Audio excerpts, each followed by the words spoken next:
Hi, my name's Niki. This is The Interventionalist.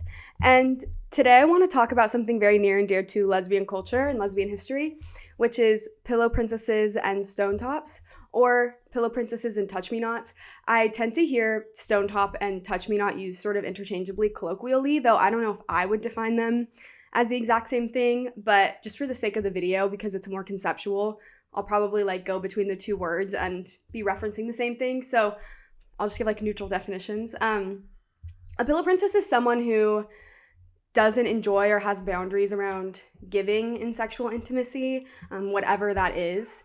And a stone top or a touch me not has boundaries around receiving in terms of sexual intimacy. So if you hear the term touch me not, obviously it's pretty much a given. They don't want to be touched in ways that I think we stereotypically tend to imagine when we imagine sexual intimacy for whatever reason. There's so many different reasons somebody could have this kind of boundary.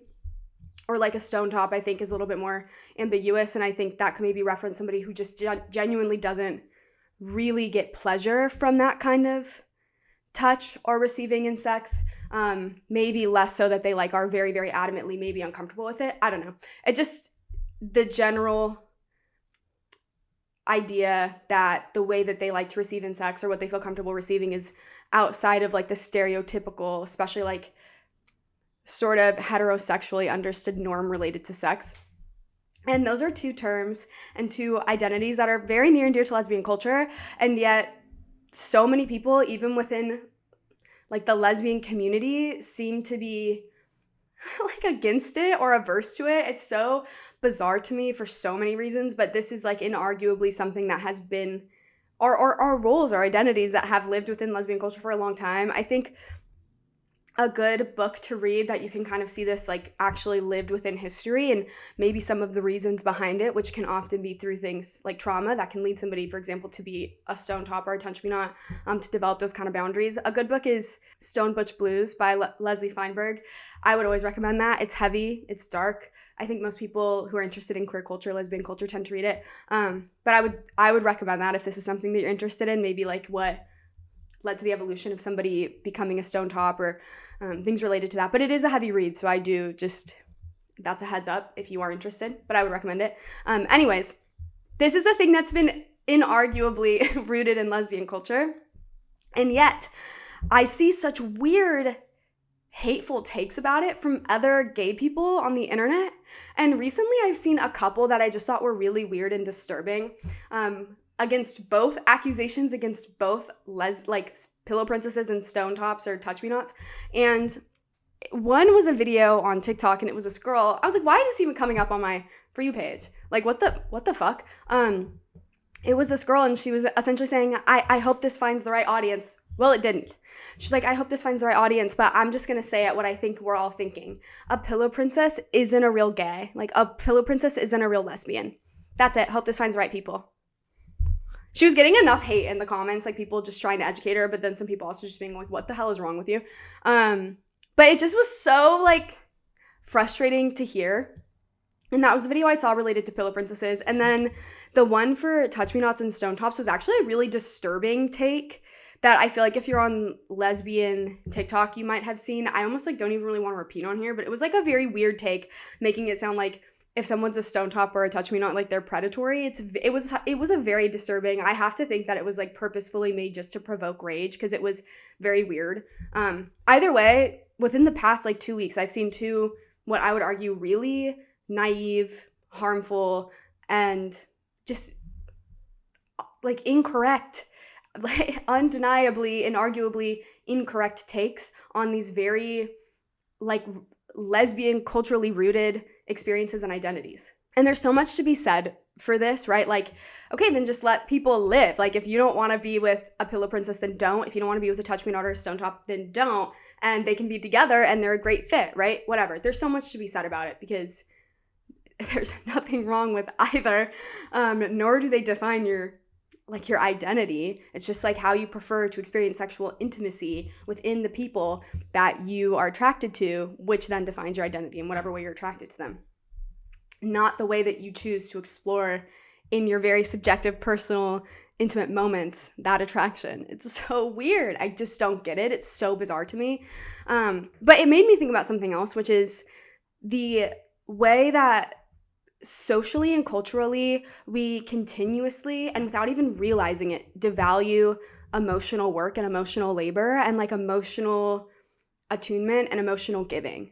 And it's such a misogynistically rooted devaluation, I think. And obviously we see it all the time towards women, where it's never considered like the amount of effort that emotional labor and emotional work and emotional observation and like intuition, intelligence, how much time and energy that takes. And yet we know how much time and energy that takes, because I'm just talking like we as in general, like people, we experience that through emotional giving in our everyday lives in different ways. We experience the impact of that labor. We know that it is a form of labor and giving to be so emotionally attentive to somebody and so emotionally in tune with somebody.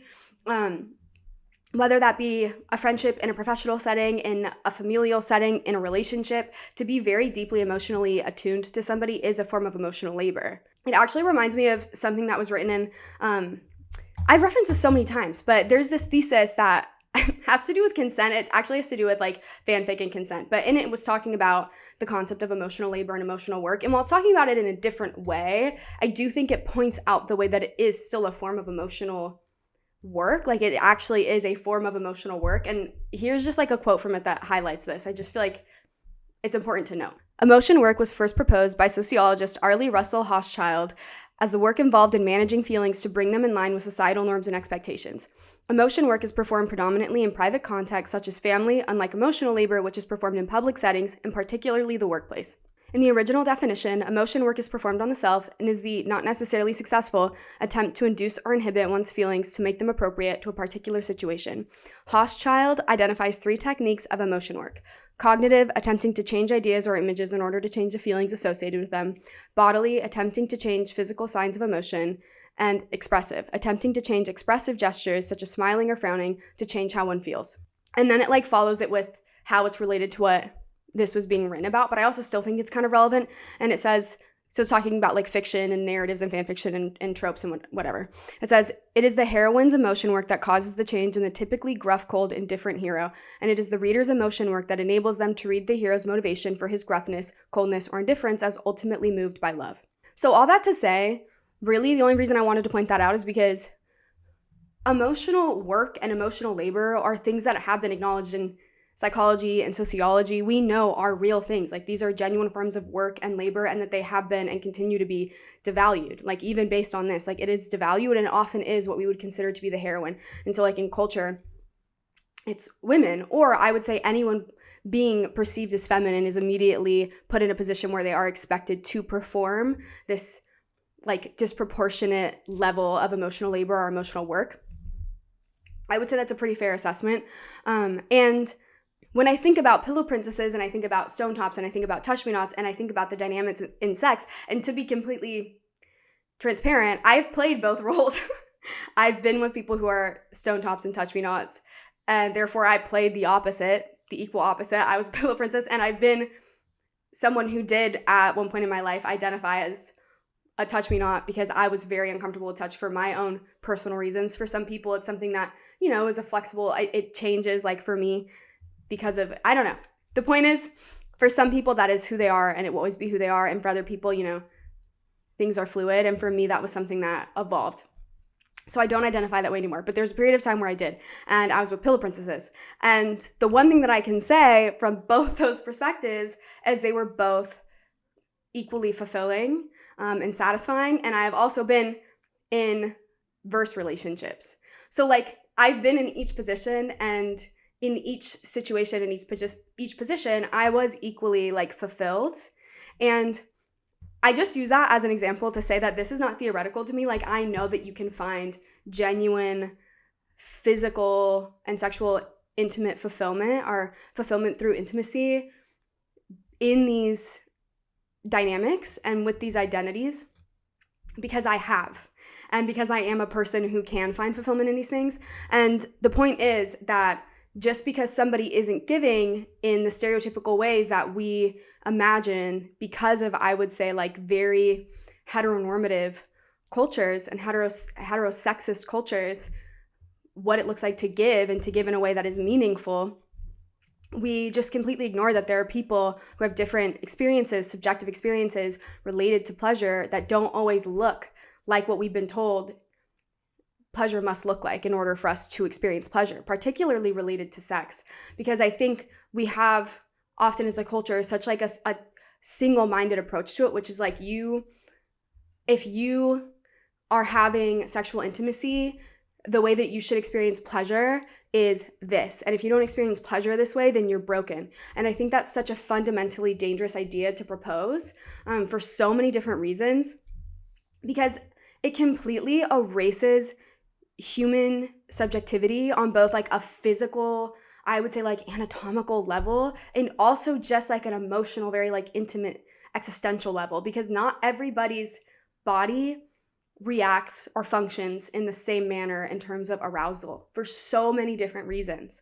I mean, that's why we have different identities that speak to how people might or might not experience sex, like asexuality versus allosexuality.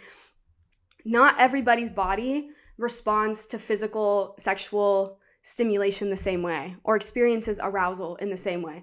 And for whatever reason, it might be because of like a past experience. Maybe it is trauma informed. Maybe it's not. It doesn't really matter, but that is the objective fact. And the objective fact is that people are subjective and their experiences with other people, their interpersonal experiences are objectively subjective. And I think it's always going to be dangerous when there's ideologies pushed to objectify subjective interpersonal experiences between two consenting people. And so that's why, like, when I saw, I don't even want to talk about the disgusting take with the touch me nots because it's very weird.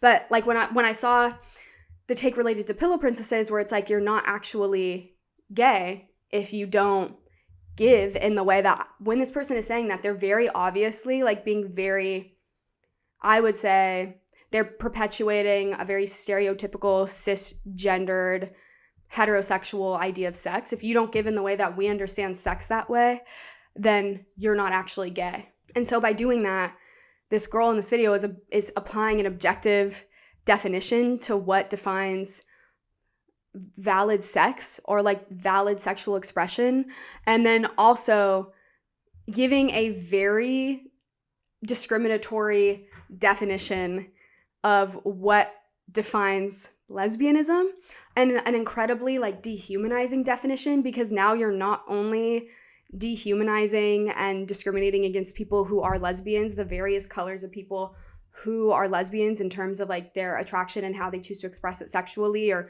not express it, whatever, but also you're then dehumanizing and belittling people's lesbian identities to the sex that they have.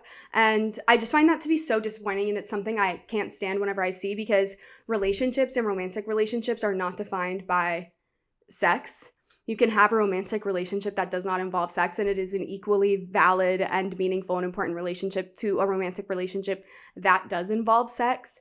And there's just so much. I mean, obviously it's just completely discriminating against and ignoring the reality or the existence of people who are asexual, right? Like, that's a given. But there's so many different ways in which it's discriminatory. But it's so dehumanizing to give this objective definition and to police the way that people do have sex and then thus police their identity.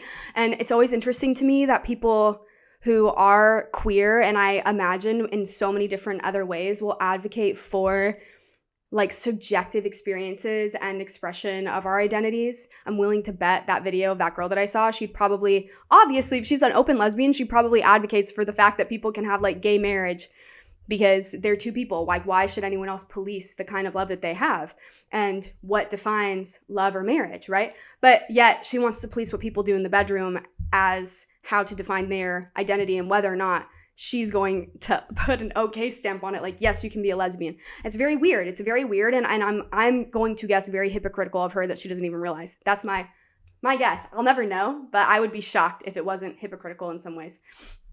And it's such a dangerous thing to begin policing people's identities and then also policing their sex lives. Like, it's just so bizarre. It's so bizarre, and it's such a conservative ideology and like practice to do. But okay, back to why it made me really think about pillow princesses is because when people think that pillow princesses don't do anything, it's it's interesting to me because I understand that if you've never been in that dynamic, or you've been in that, I guess theoretically that like sort of dynamic that's happening in real time, whether or not people identified that way, and you didn't enjoy it, I understand how you're like, I don't understand how anyone enjoys this or how they are actually expressing like attraction if they're not willing to do this or they're not doing this. I understand that it doesn't make sense to you because you don't experience it and you don't experience the pleasure from it that other people do or they don't experience from it.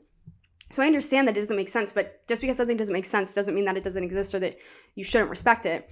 But as somebody who has been in those situations and has been like fulfilled in various different situations, like it's fine to me either way, is that there are different ways to give that society continuously aims to devalue and make less important, and work and labor that is not seen as equal, which is emotional work and emotional labor. Because I would say in things like sexual intimacy, like in a situation where there is, say, a pillow princess and a stone top or a touch me not, there is giving being involved. There's a give and take of power. There's a power exchange. And the word power sounds, I think, sometimes scary when thinking about sex, but it's not a scary thing. It's just a fact. There's an equal give and take and a power exchange with like a healthy consensual sexual situation. There's an equal give and take of power. You're exchanging that consensually based on what you enjoy. Like you guys are like consensually giving and taking to each other in different ways. And pillow princesses and those, if anyone's watching this and haven't been in that situation, there is a form of giving that just doesn't look like the stereotypical sexual giving that we have been told is the only kind that matters and is the only kind that is definitive, apparently, of whether or not we're actually gay or participating in sex in a way that is meaningful or valuable. And it is the giving of access to your body to another person. That is a major form of giving, and I think that this can sound like a paradox to some people, but choosing to receive and allowing somebody the opportunity to access you that way and puts you in a position of reception and receiving is a major form of giving and intimacy, because you are giving your body in trust, and it's different than the kind of giving that comes when you're like a stone top and you're giving in the way that many of us imagine that apparently people are using to define whether or not you're actually gay. And that is a form of giving, and it is a form of emotional intimacy and giving and trust. And I wouldn't call it work or labor, but I would say like it's a form of emotional investment and experience that is in and of itself like a form of emotional work, just because it's like requiring emotional energy, you know, to offer that emotional trust that then leads to like physical trust and physical access. And that is giving. That is a form of giving, and it does guide a situation. So whereas someone might guide a situation, say it's like a stone top or a touch me not, they might guide the situation with physical action.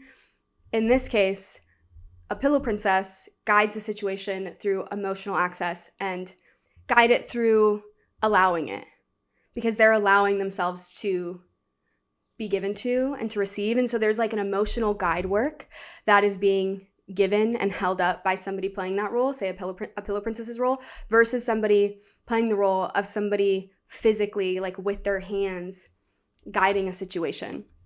However, I think it really speaks to the sort of misogynistic devaluation of emotional labor. And I know I wouldn't call this like labor in sex, like emotional labor, but I think this speaks to something greater in the way that people villainize pillow princesses as if they just like are not contributing anything to a situation.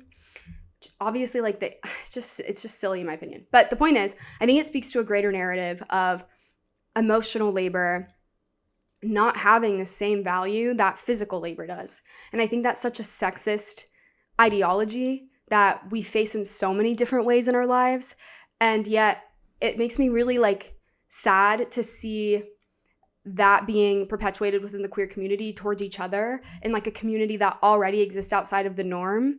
And so to then penalize each other and police each other based on sort of narratives and value systems that are very misogynistic and like heterosexist and like heteronormative is so disappointing. And then it paints this picture as though well, what do I get out of it? Or what is that person even getting out of it? Like, this someone's just like a pillow princess. Like, what are they even getting out of it? Or they're not equally contributing. Why would you want to be with them? They're not gay because they don't even actually equally contribute. That's a whole other thing about calling somebody not gay. It's the policing in a different way, in a discriminatory way, and very weird to push anybody's boundaries that way. But the point is, it's like this policing then about what is a valuable contribution in sex that makes it equal or reciprocal just continues to reinforce the very misogynistic narrative that physical labor is more valuable. And that so easily translates into the oppressive ideas that exist within homes already, especially in like heterosexual relationships, just in general, that the work that, say, in a very stereotypical, traditional, marriage, I would say, the work that a woman does at home is considered less valuable because she's not out working and she's not out like making or like tangibly, physically working. But we all know that that doesn't mean that she's not contributing to a marriage and a household, just because the way that she contributes is not through like tangible physical labor to bring like an income. Like, she contributes in a very different way by like managing a household and performing emotional work and emotional labor, because a relationship does not only exist and reach like an equilibrium or harmonious balance because of physical labor. Like, we're not just physical people. We are physical beings. Obviously, we exist physically and we have physical sensations and somatic experiences, but we're not just physical beings. We're emotional, existential, rational, intellectual beings. And so therefore, in order to have like a harmonious relationship, you have to have these two things being stimulated and taken care of in different ways. And therefore, you can't value one more than you value the other without having an imbalance in the relationship where there's a lack of equal recognition for both, when both things are equally important, because both things are equal aspects of the human experience and equal aspects and necessities for a human relationship to take place. Is like physical closeness and proximity in whatever way is comfortable or uncomfortable for somebody.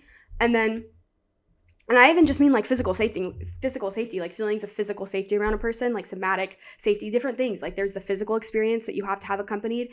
And then there's the emotional. There's the feelings of trust and love and emotional safety and warmth and security. And then there's physical. And those things have to exist at the same time because they exist within us at the exact same time. And two people existing together, those two things exist at the same time. Like, they have to exist within a relationship. And it's just so disappointing for so many different reasons to see other lesbians just completely discriminate against people within our own community, especially against something that is not even new. It's not, there's history rooted in this. These are identities within the queer community that have existed always. Like, they're just read a book about it, right? Like lesbian history. But even if you don't know the history behind it, it's so disappointing to see anyone police people's sex lives or how they choose to or choose not to express their sexual attraction for another person, or to express their sexuality or the sexual experiences, whether or not it's normal or abnormal for them to express it in the ways that they do or not express it in the ways that they do, or have the experiences of arousal or not have the experiences of arousal. Like, the policing of things like this is so unnecessarily discriminatory, and also just doing the work for people who already want to marginalize and oppress us by objectifying us. And when I say objectifying, I mean making us abnormal by comparing us to an objective standard, and the objective standard is heteronormative heterosexuality. And so, like, it's just so frustrating to then bring that objectification of personhood and identity and sexuality into the queer community that already has been fighting always to not face the horrible consequences of people doing that to us. Because when somebody tries to objectify people or objectify entire communities, they'll try and erase them because they don't see us and our subjective experience as respectable or equal or even believable or authentic or meaningful. And if that's the case, that really is such a dangerous path to go down, such a dangerous narrative. It's literally what leads to masses justifying the idea that this entire community is not real, it doesn't matter, it's not actually meaningful, it's not authentic, it doesn't have the same, I don't know, all these different ways in which it loses respect. And then it's such a dangerous path to go down. We know that. It's just such a dangerous avenue to go down and to open up and to see queer people within the queer community opening those avenues within the queer community is just so disappointing. And it's just like disappointing too, because it's obviously coming from people who don't understand what it is like to be someone who doesn't want to receive in the ways that maybe they want to receive. For like the people who are like, well, how is it good sex if you're not receiving this way? Like, I like to receive. It's disappointing to see that lack of like sort of empathetic understanding. I mean, you can like orange juice with pulp and somebody else can like orange juice without pulp. Like, I don't understand how it's hard to conceptualize that somebody could enjoy or not enjoy receiving in the same way that you do in sex. And just because you don't understand it doesn't mean that it doesn't exist. And these terms don't exist for no reason. They exist because this exists, and on a large enough scale within the queer community that they have become terms. If it didn't exist on a large enough scale and long enough within the queer community, these terms would not exist. And they wouldn't be terms that we use, but they're terms that we use and that are remembered and that are kept living because people continue to live these realities and they continue to find comfort in these words and in these identities. And it's why they have never been erased, and they're not erased, and they will continue to not be erased. The same way that queer people have always been and continue to be and will never be erased, because people continue to live and breathe and relate to these identities. And it's why these words exist and they've never evolved out. It's the same reason that terms like pillow princess or stone top or touch me not have not evolved out, because they've always been and people continue to live them. And so the words we hear continue to perpetuate because people continue to perpetuate them through the experience of living them. But I guess all that to say is just, yeah, it's just disappointing. It's just disappointing and dangerous. And I think it points to like the perpetuation of misogynistic, heteronormative, heterosexist ideologies and conservative ideologies within the queer community. And it's disappointing to see people within the queer community, you know, like perpetuate it themselves from the inside. Like, you're doing the work for the people who want to erase us. Like, stop. Stop. I don't even think they realize how dangerous they're being when they do that. And then also to say that if you are someone who is a pillow princess or a stone top or a touch me not, in whatever way you like to enjoy or not enjoy or like to express or not express your sexual identity, you are just as valid as any other form of sexual expression. Any other way that somebody chooses to express their sexual attraction or their sexuality, you are just as valid as that, always and forever. It doesn't matter if their expression looks more close or looks identical to what we've been taught about in sexual health classes with these like misogynistic, heterosexual, ableist ideas related to sex, cisgendered ideas related to sex. It doesn't matter if somebody's is like identical to what we've been taught about and yours is like almost like the opposite in every way possible. They are equally as valid and always will be. And just because somebody, for example, if you are a pillow princess, doesn't understand what it means for you to be a person within that experience, contributing in your own way, they don't have to understand for it to be just as valid and is and always will be objectively just as valid as anyone else's contribution in their sexual experiences and their moments of sexual intimacy. Choosing to participate in any capacity like you are going to be giving in some way or another, if you are even just allowing somebody the access to you, that is a form of giving. And if somebody can't understand that, and they can't understand that like there are dynamics where another person, that is the receiving that they enjoy. So for example, like a stone top or like a touch me not, and as someone who's been in that position where I didn't want to be touched, I would have been considered myself a stone top because I also did just like find genuine enjoyment. I need to be touched. That is a form of giving. That is enough. That is a form of receiving. Like literally, that is a form of receiving. I can confirm from the inside, from the opposite perspective, that is a form of receiving, genuinely. And if somebody can't conceptualize that another person could be fulfilled by that, whether they're another gay person or a straight person, it doesn't matter. It doesn't change the fact that that is an objective fact and reality, that that is a form of receiving, which is somebody else's like offering of their trust and access to their body that way. That is a form of receiving to another person, like a stone top or a touch me not. And it is an equal contribution in a sexual dynamic between two consenting queer adults who have consented to this dynamic. Like, that's all there is to it. It's not a negotiable fact. The validity of these things is not negotiable. And if you're someone who doesn't like to be touched, you don't want to be touched, you don't get pleasure from being touched, or you're incredibly uncomfortable with being touched, whatever the reason is that you don't want to be touched, there is nothing wrong with you. And there never will be. If that is the sexual dynamic that maybe evolves for you, like it did for me, that's always going to be valid, and who you were then and who you become in sex and sexual expression will always be equally as valid.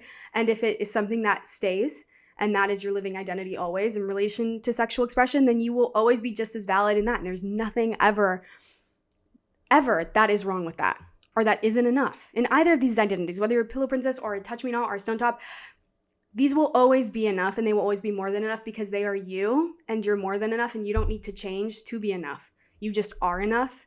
And so therefore, how you exist within these dynamics is enough. And it's just about choosing and finding the people who can recognize and respect that. But just because there's people who don't recognize and respect that, and they want to pathologize it, doesn't change the fact that these are enough. These identities and you are enough. And I'm sorry if you are someone who is on the other end of these pathologizing narratives and like very discriminatory narratives, because it's shitty and it feels like shit, and it's really frustrating to always have your boundaries pushed up against as a way to like feel like you need to prove yourself. So you need to do things that you're not comfortable with to prove yourself to people who don't even matter. I get it.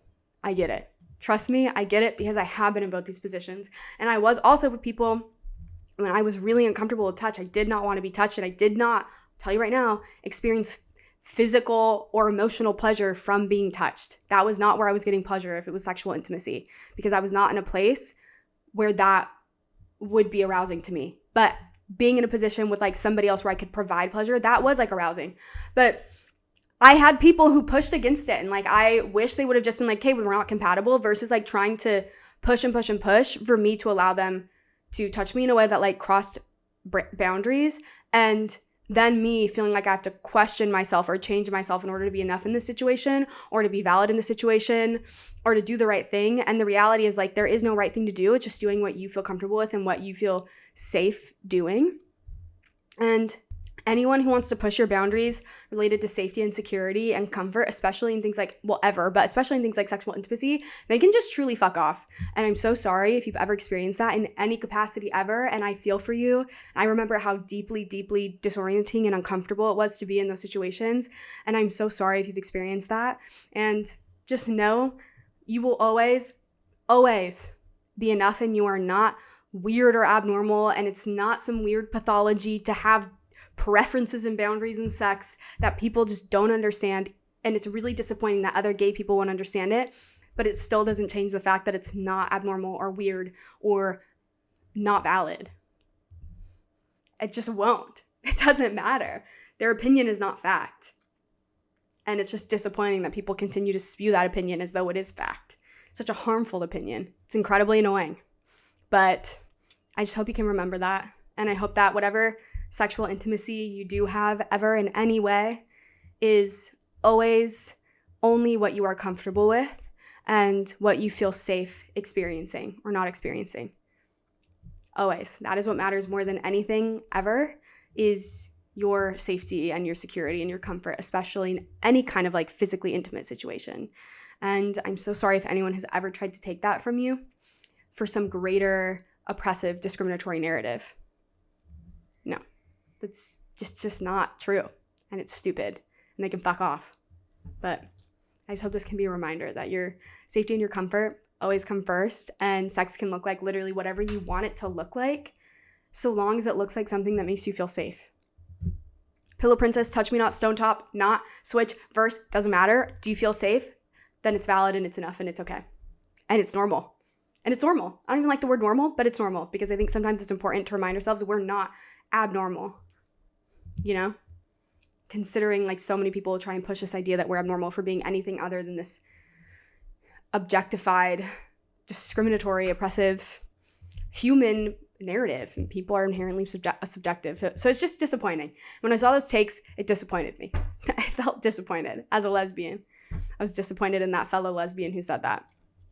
particularly about Pillow Princesses. The other one was incredibly disappointing about Touch Me Nots, but I really feel like it was on purpose to like provoke rage. It was very weird. But yeah, I think that's it. I just like talking about this. Usually I have more research in my videos, but this was just like on my mind all day after I saw that video, and I thought I would talk about it. So I guess that's it. I guess that's really it. Okay, yeah. I don't want to like ramble too long. So that's it. If you have anything you want to talk about in relation to this, if you have experiences related to this, or just something that you feel like ranting about, or something that you want to talk about, I would love to hear it.